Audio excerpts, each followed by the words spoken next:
Yeah. I didn't see what was in it.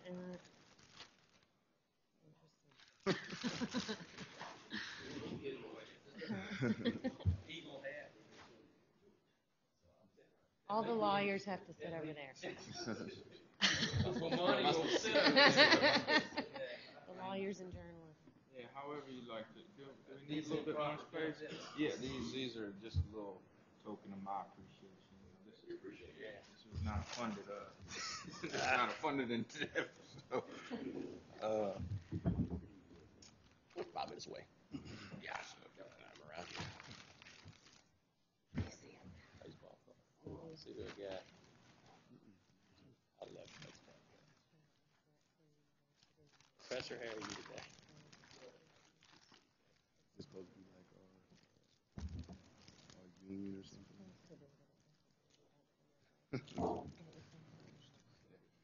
okay. Good afternoon to everyone. I appreciate you taking time out of your busy schedules to come and talk about a topic that's near and dear to my heart and to the panelists in front of you. We're here today to talk about student-athlete due process and the UNC investigation. What I'd like to do is just give a few opening comments and then give some bios on our esteemed panelists. We'll talk a little bit about the timeline and then move into a moderated session followed by a question and answer session with the audience. But again, I'd like to thank you today for coming to join us. It's good to see a lot of my colleagues, familiar colleagues, and some new faces. My name is Emmett Gill, and I am an assistant professor in the Department of Social Work at North Carolina Central University. I am also the founder of the Student Athletes Human Rights Project, which is a 501c4 organization incorporated in 2011. I'm here today, or we are here today, to discuss student-athlete due process in the UNC football investigation. This topic is of extreme interest to me because much of my scholarship deals with scandals in college sport.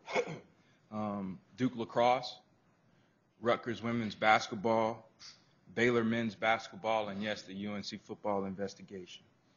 Secondly, as a career social worker, I was concerned when a number of graduate students and law students spoke to me about interactions with exiled UNC football student athletes when the scandal began to break in 2010. In the 400-page plus NCAA manual, there is not one page dedicated to student athletes. However, in football, when we just speak about the BCS Bowls, these student athletes helped generate $1.5 billion. Yet, when an NCAA member institution is investigated, they like to protect their capital gains by taking away the rights of student athletes who compete and help them generate these funds. They do not provide them with notice of the allegations, counsel, a hearing, or judgment by a neutral party that includes their peers. Today, we have joining us 5 esteemed panelists: Mr. Noah Huffstetler, Mr. Bomani Jones, Mr. Robert Orr, Pastor Marsha Mount Shute, and Mr. Deontay Williams. Deontay, did I pronounce your name correctly? Yes, sir. Okay, because I get nervous about that all the time. Let me tell you. Mr. Huffstetler is the managing partner at Nelson Mullins Raleigh and Scarborough's Raleigh office. He practices in the area of healthcare law, administrative law, and business and appellate litigation. From 1991 to the present, Mr. Huffstetler has been listed as one of the best lawyers in America, including recognition in the areas of administrative law, appellate law, bet the company litigation, commercial litigation, and healthcare law.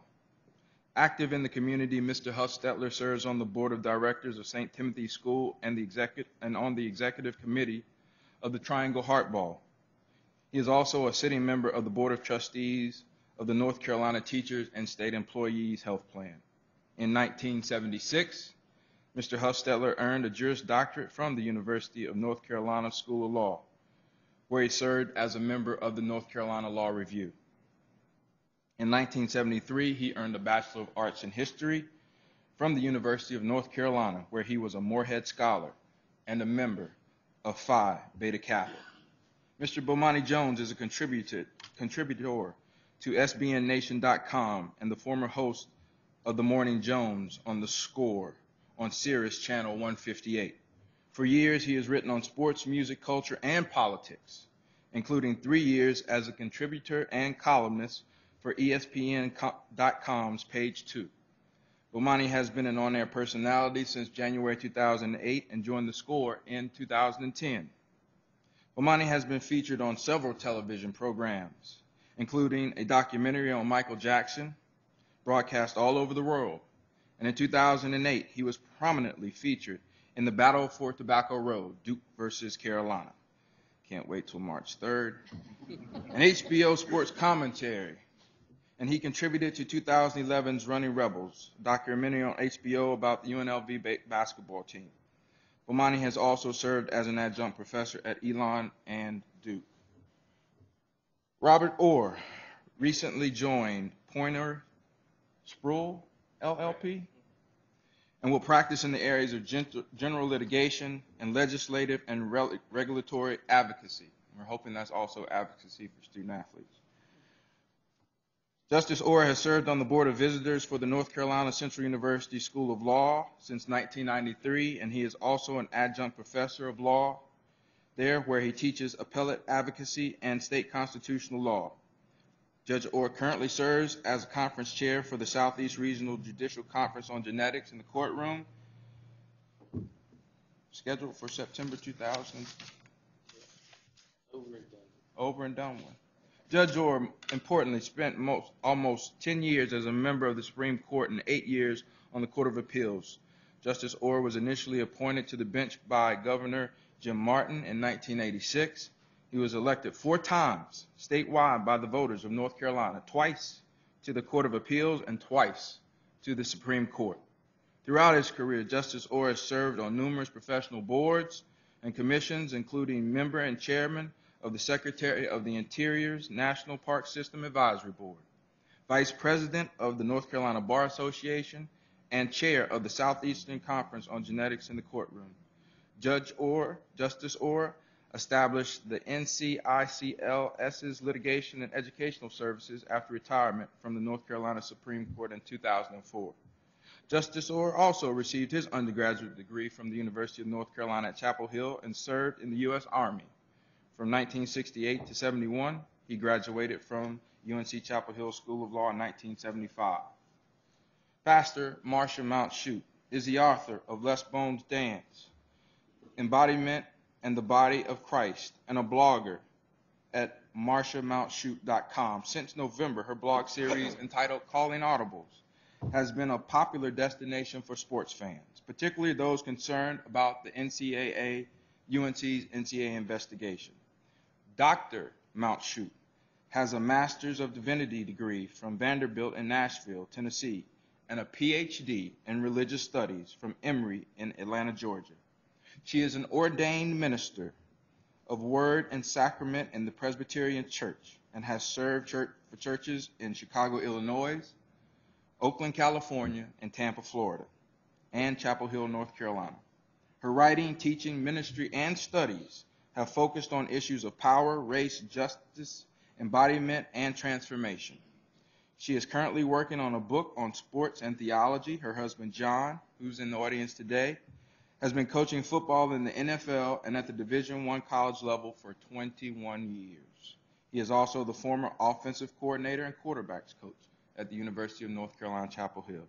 And last but not least, Deontay Williams is currently a freelance football journalist / announcer with the Tar Heel Network and a former 2009 First Team All-ACC and 2007 ACC Defensive Rookie of the Year for the University of North Carolina. During his senior season, Deontay started all 9 games he was eligible to play in, but he missed the first 4 games as a part of the UNC investigation. In 2009, Mr. Williams finished the season with 49 tackles, including 30 primary stops, 2 tackles for losses, 3 pass breakups, and 1 forced fumble. In his junior season, Deontay earned first-team All-ACC honors after finishing the season with 47 tackles, 1.5 tackles for losses, 6 interceptions for 114 yards, and 8 pass breakups. At White Oak High School, Mr. Williams was a Super Prep All-American and ranked number 4th in terms of skilled athletes in the country by Super Prep. Deontay was named the defensive MVP for the North Carolina team in the Shrine Bowl. He's graduated with a degree in Management Society major and would most like to have dinner with Jesus, Martin Luther King, and his granddad. Folks say Deontay looks like Teddy Pendergrass. And if he could change the world in one way, I love this. He would allow for free health care. Please welcome our panel.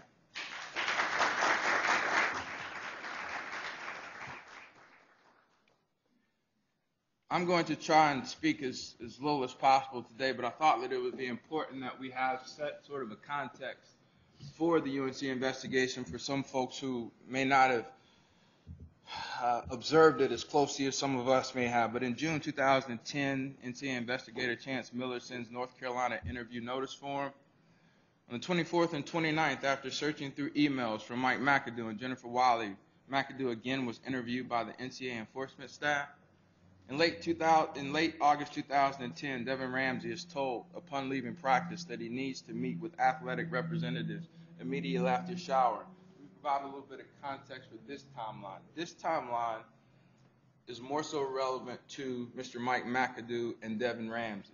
However, we know that there were broader issues dealing with other student athletes, Robert Quinn, Marvin Austin, Greg Little, Mr. Williams, and others. September 3rd, 2010, UNC declares Mike McAdoo ineligible and withheld him from the first 3 games of the season for $110 in improper benefits. October 12, 2010, the UNC Honor Court finds McAdoo not guilty of the charge of representing another's work with one's own with respect to one course and guilty of representing another's work as one's own with respect to a third course. October 9, 2010, UNC announces that Devin Ramsey will be held from the Clemson game. November 15, 2010, the NCAA denies UNC's reinstatement request and rules Ramsey and McAdoo permanently ineligible. Early December, Justice Robert Orr, Ms. Sharon Lee, and Devin Ramsey confer and agree not to move forward with the appeal to the reinstatement denial hearing. One of the issues when we talk about due process for student athletes is that if student athletes want to appeal a reinstatement hearing, they first have to admit guilt to the violation of the alleged bylaw. December 14, 2010, the NCAA conducts a telephone appeal hearing related to the McAdoo reinstatement decision. January 27, 2011, the NCAA denies Mike McAdoo's appeal and affirms his permanent ban from playing collegiate football. February 18, 2011, the NCAA reverses its decision and restores Devin Ramsey's eligibility for his final season. July 1, 2011, former UNC football player Michael McAdoo files a lawsuit against the NCAA and UNC. That particular case is now being heard by the North Carolina Court of Appeals. July 13th, Judge Hudson denies Mr. McAdoo's request for an injunction to compete during the 2011-2012 season. November 15th, 2011, Durham Superior Court Judge Orlando Hudson, who's also, I believe, UNC alumnus, dismisses Mr. McAdoo's lawsuit against UNC and the NCAA, and as we said, is now being heard from the North Carolina Court of Appeals. So, I would like to sort of kick off the panel by throwing the first question to Mr. Williams. I know with all those interceptions that he made that he's definitely going to catch the ball, regardless of what they say about defensive backs. Mr. Williams, all of these things are going on. UNC is in line, people believe, to receive a BCS Bowl. It's one of the most anticipated seasons in UNC football since Lawrence Taylor or famous Amos Lawrence. How are you and your teammates feeling? What did you think when all of this sort of unfolded? Well, it really wasn't real at the time.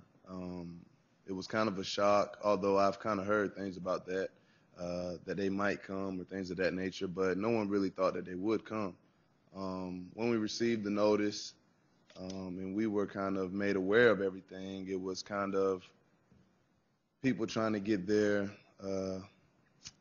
the wits about them. We didn't know what to do. We didn't know what this meant, how serious it was, things of that nature. So some of the guys asked questions, and the standard response is, question was, do we need a lawyer? Do we not need a lawyer?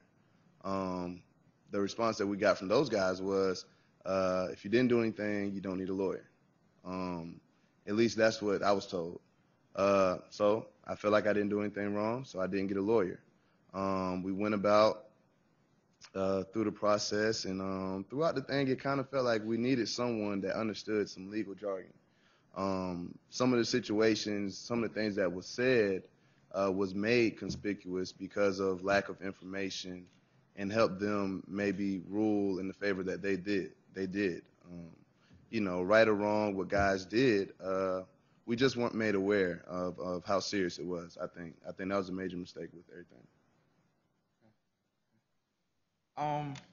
Throughout the next question, I'm going to try and get things started, and then I definitely want panelists to feel free to step in. But Justice Orr, could you give us some insight into sort of the procedural aspects of NCAA investigation, in particular those that might infringe on the student-athlete's rights? And then I'd like, if possible, if you could follow up with how and, in particular, why did you get involved in this situation?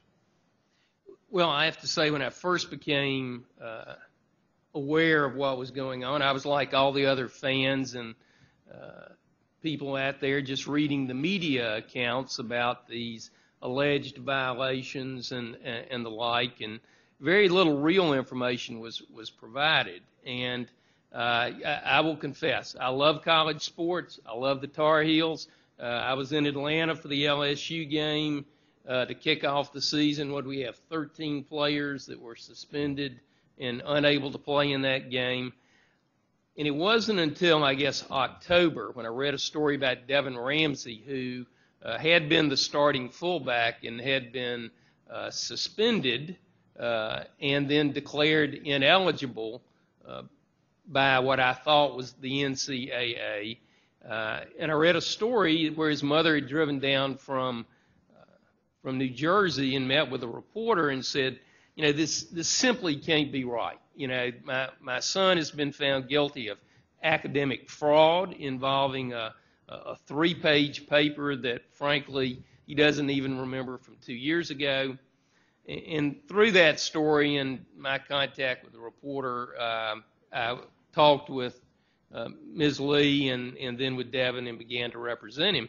And I will have to tell you, in 35 years of practicing law and 18 years as a judge, I was stunned to discover how little rights these young men, and in this particular case, these young men, but we have to remember that there are, 260,000 athletes across the country, male, female, power schools, small schools, and I was stunned by the lack of what we would consider due process, or the lack of rights that was afforded these students, particularly when, like in Devin's case, he was found guilty of academic fraud. We all can understand, particularly you law students who may be filling out the paperwork for the state bar, a disciplinary action like a school or a determination that you're guilty of academic fraud has enormous consequences. And as Devin's mother said, whether he played football his senior year wouldn't be remembered 10 years down the road. But the fact that he had been found guilty of academic fraud and unethical conduct would stay with him a lifetime. So, we could talk at great length about Devin's case and the same kind of problems that Devin had. Mike McAdoo, that Noah represents, has come into play. And frankly, there are two things that I would like to say. One is, in all due respect to University Legal Counsel, I heard numerous athletic officials say, our first priority is to protect the institution. That's great. But that also means that their first priority is not to protect the rights of the individual student athletes. And To me, that was one of the fundamental glaring mistakes. The other thing is the NCAA operates with as much secrecy as the CIA, maybe more.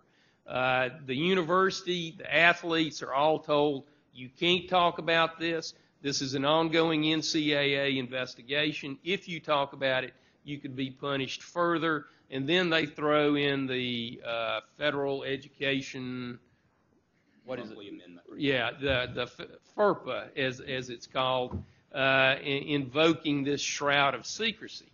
And so the university, the coaching staff, the players are all forbidden from talking about it, and it facilitates this this lack of rights because nobody really understands what's going on. Bomani, I grew up, and I'm older, way older than I look. But when I first started getting involved in sports, I can remember cats like Tony Kornheiser, Michael Wilbon, who wrote about issues like Proposition 48 and the desperate impact that they had on African Americans. As a member of the media, or as a journalist, as a sports journalist, what type of perspective did the media have when this comes out? I mean, was it a situation where it's academic fraud and they're a bunch of cheating student athletes, or they know that they shouldn't take money and they took money, or is it what, these guys are getting a raw deal? Give us some insight to how the media viewed this investigation. Well, I mean, I don't know if you can easily come up with one or two different views on it, because a story like this is interesting because there's going to be the local perspective, which is going to be much more personal depending upon what side of the aisle that you're on. And having done radio here, I had no idea how much that affected the way people thought until I started working here. So around here, it kind of depended on where you were. Nationally, it came across to people as being a big, gigantic scandal. And I think part of that was because of how inflammatory is not the word I want to use, but the Marvin Austin component of it just blew everybody's mind. The idea that, oh man, you're in Miami and you're drinking for free and da-da-da and all that. And from there, I think the media fell in line with what is consistent with the NCAA, that if you read through the NCAA's manual, you'll find that the enemies are always going to be either a rogue player, a rogue agent, or some rogue coach who's working in concert with the two. So no matter what happened, as soon as this came, boom, that was what the story was. Is okay, once again, we have another scandal. And then a whole lot of things came after that. But the idea of them getting a raw deal does not come across with media, because if you're going to evaluate this as somebody getting a raw deal, then you have to evaluate the entire thing as being a raw deal. There was nothing crazy about this. There was nothing unlike anything we'd ever seen in this story. The only difference was that it was this idea that there was academic fraud on top of money being paid.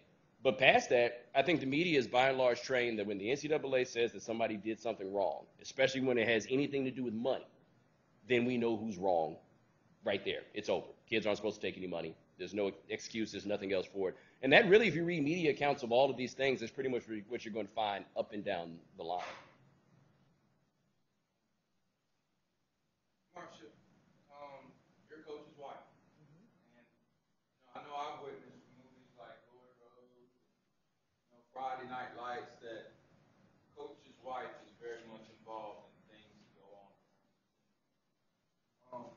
Could you give us some insight from your position, what you were feeling with regard to the scandal when it unfolded? I know that a lot of your work deals with theology and morality. Could you share with us some of your thoughts with regard to what was going on?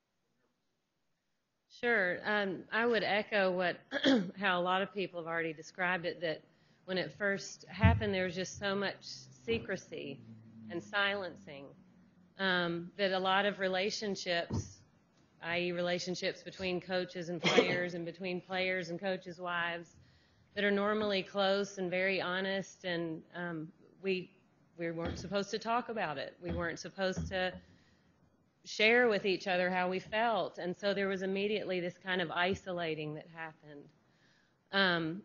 And it took us several months, it took John and I several months to kind of wake up to, there's some real problems here with the way this is being handled.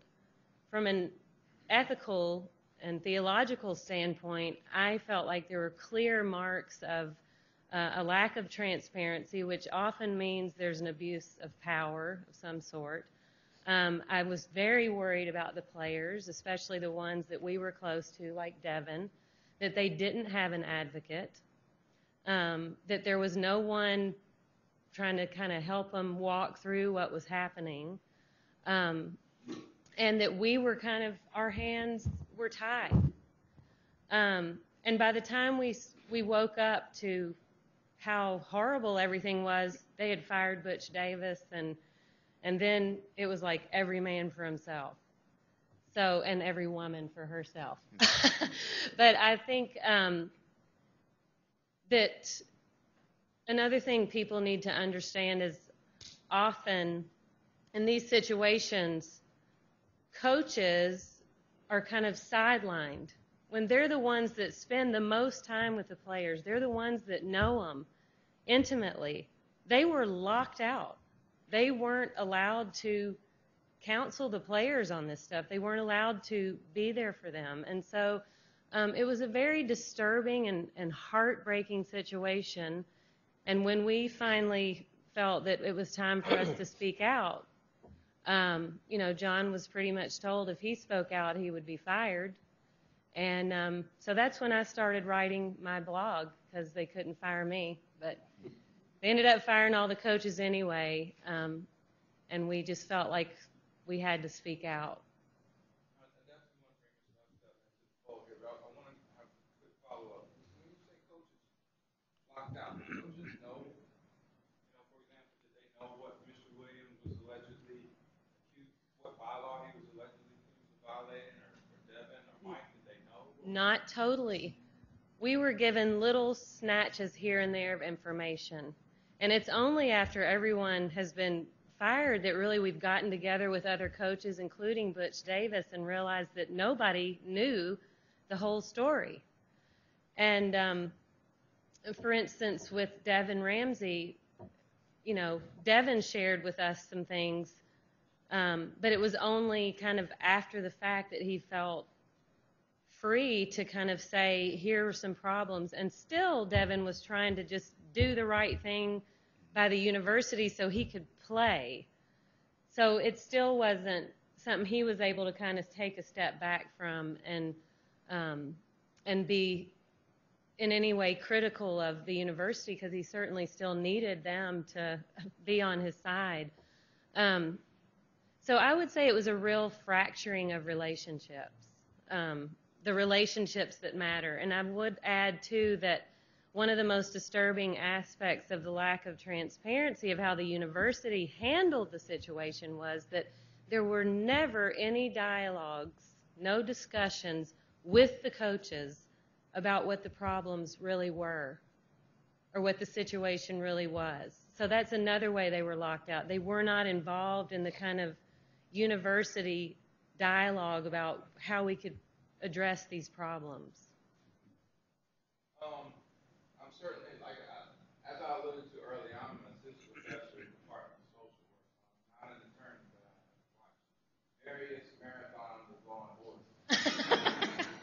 As I understand it, Mr. Huffstetler, one of the concerns that I have in sort of doing the research on this particular piece is how we're always focused on the NCAA and their activities and their state actions, if you will, but we very rarely, at least what I've read, focus on the NCAA member institutions and their involvement. So if you could you speak a little bit to how you became involved and why you